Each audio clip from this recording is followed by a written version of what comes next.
6 days after lifting a trophy, 4 days after beating 2 top 10 players in the German capital, and then, with strapping wrapped across her shoulder, Eala walked onto a court in Bad Homburg and lost in under 90 minutes.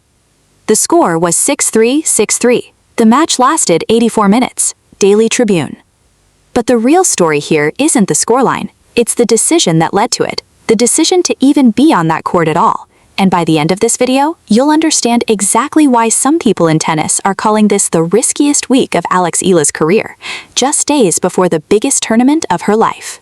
Alexandra Eala is 21 years old from the Philippines, a country that, before this year, had never produced a single-seeded player at a Grand Slam. Not one.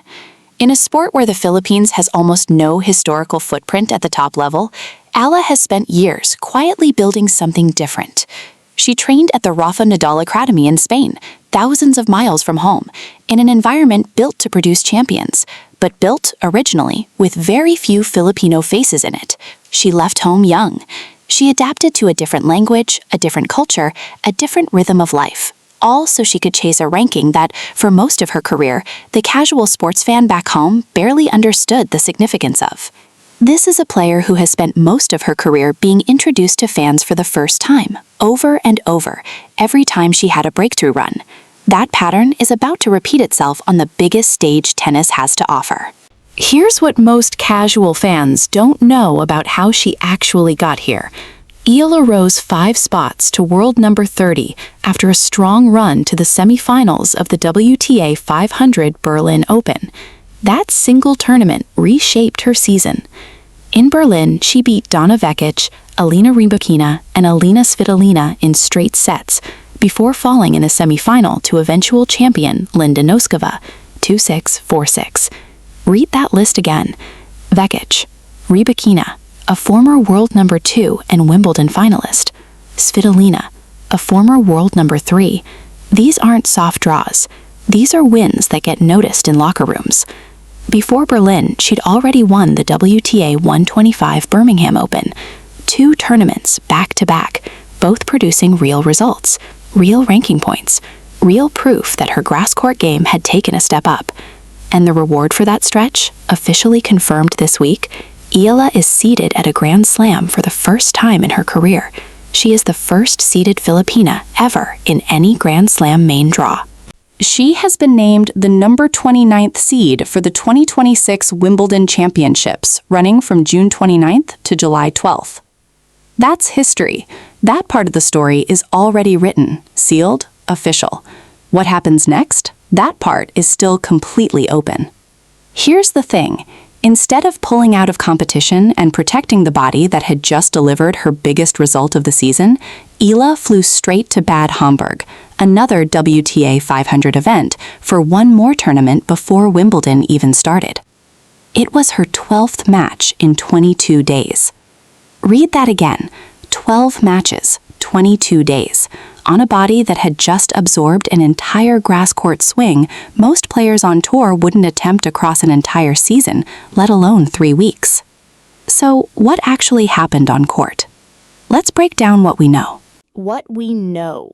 Eala lost her opening match at Bad Homburg to Elise Mertens of Belgium, 6-3, 6-3. She actually led 3-1 in the first set, before losing 8 straight games to fall behind 3-6, 0-3. That collapse from a break lead to a near bagel is not a small detail.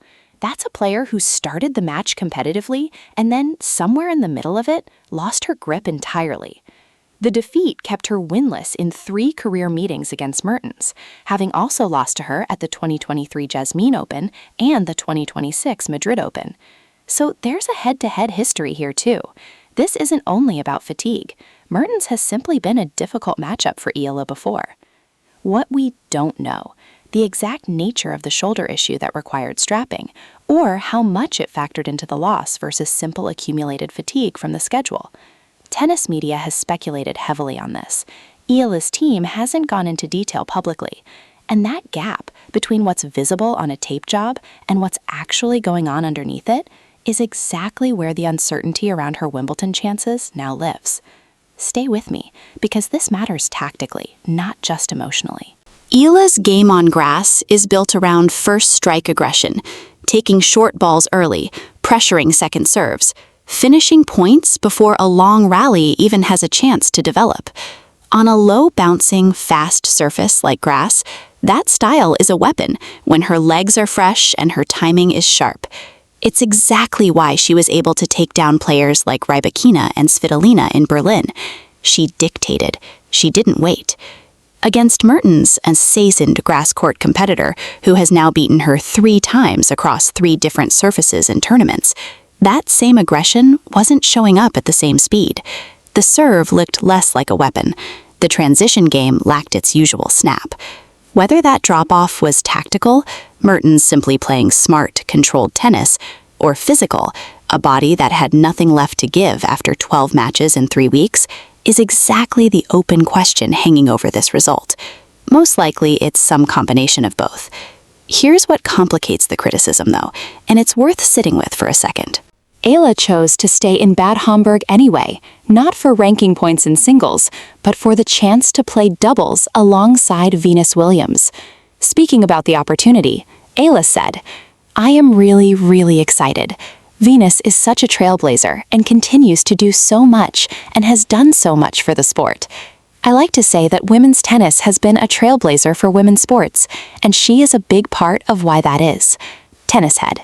That's not a manufactured quote for a press release.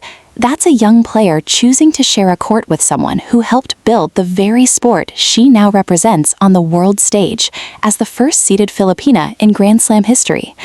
There's a symmetry there that's hard to ignore. One trailblazer stepping onto a court with another. Even in a doubles match, most fans will forget by next week. It's hard to call that decision purely reckless when it comes from that kind of respect and that kind of opportunity. Careers don't offer many chances to share a court with a 7-time Grand Slam champion. Eala took hers. So where does this actually leave her heading into the biggest 2 weeks of her career? Eala has reportedly been told she really needs to rest the body before Wimbledon begins. That's not a throwaway line. That's a direct signal from inside her camp that the schedule has taken something out of her, and that the next 9 days matter more than almost anything she's done this season. Tennis 365. Main draw action starts Monday, June 29th, in London. She'll arrive as a seeded player for the first time in her career, carrying both the heaviest match load of her season and the highest expectations she's ever faced walking into a Grand Slam. Daily Tribune. The question nobody can answer yet: was Bad Homburg the tournament that sharpened her instincts and kept her match fit for Wimbledon, or the one that quietly drained the last reserves she needed for the tournament that actually counts? The story isn't over.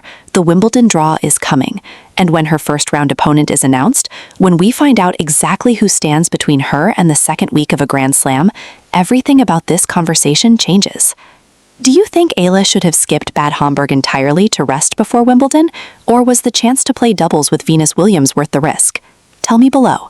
Subscribe and hit the bell so you don't miss the Wimbledon draw breakdown. That's exactly where this story picks back up.